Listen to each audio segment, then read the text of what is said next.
Where did you watch the speech last night? I'm in Austin, Texas, at a meeting of the Democratic National Committee. Okay. So last night I went to a dinner that was given for several state party chairs, and we had a television in that room where we were having this dinner.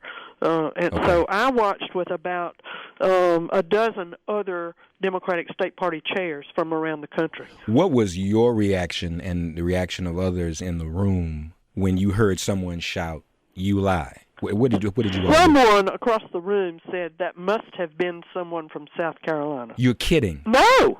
I mean, they just expect this kind of wackiness from South Carolina Republicans. Wow. Somebody thought, so was that your reaction too? Did you think? No, I had no idea. I thought maybe it was someone else in the room, not a member of Congress. I thought maybe it was, somebody in the gallery. Yeah. And so when you found out it was your fellow South Carolinian, what was your immediate reaction? Oh, I just put my head down in my hands. But then I thought, if that's the kind of attitude that Joe Wilson would have. Yeah. He's got his health insurance. He in fact has. I went to his website today to see what was up on his campaign website. Okay. This is Joe Wilson's website. Okay. And it says that you should give to Joe Wilson because he is passionate about stopping government-run health insurance. Now, he has government health insurance, not just as a member of Congress, but because he's a retired military reservist. He has TRICARE. Wow. But he sure doesn't want anybody else to have it. That is unbelievable.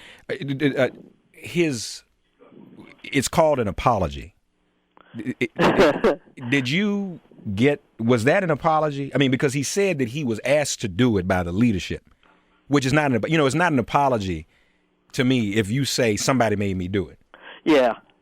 Now, of course, the White House, and folks, Carol and I don't speak for the White House, but of course they were gracious enough, and then that's what they should have. They accepted what he said. Of course they did.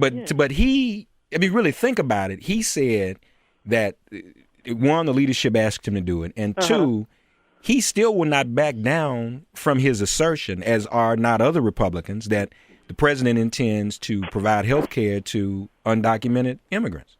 And, I have seen today on the web lots of different news organizations, not political parties, news organizations, who have checked that statement, and they agree with the president. They've looked at the plan, and it does not give health care to undocumented immigrants.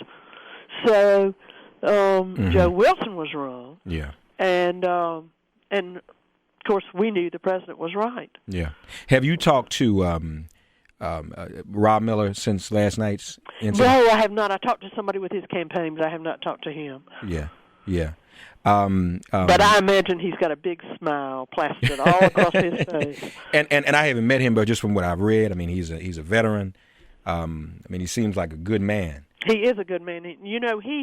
He was an active duty Marine, right. And in 2008 he retired from the Marine Corps.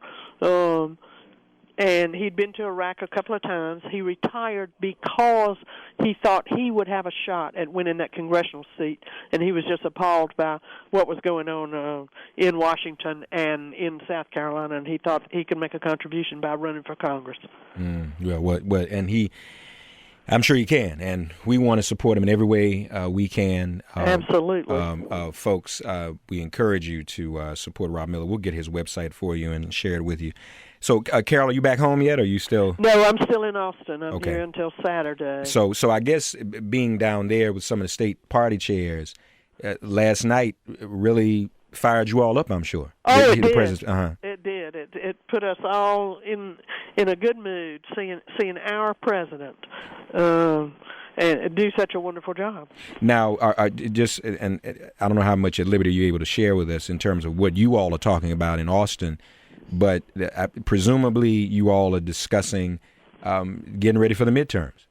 That's right. Okay. There's a good bit of discussion of that. There's also a good bit of discussion about what we can do in our states to facilitate the passing the health insurance reform. Sure.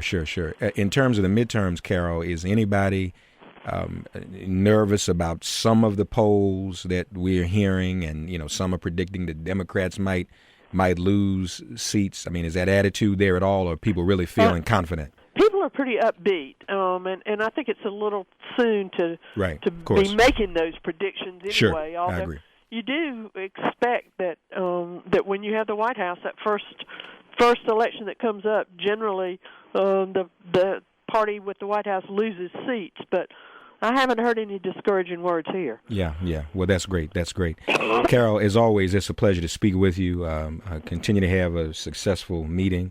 I'm glad we talked to you firsthand. Folks, Carol is a longtime Democratic stalwart and activist, and she and her entire family have been very active on behalf of us and the party, and all the things that are good and right. So, we're proud of what you do for us, Mark. Well, thank you. I'm here for you. Give Don and the whole family my love, okay? Sure will. Okay, you take care and be careful. You too. All right, bye-bye. Carol Fowler is the chairman of the South Carolina Democratic Party.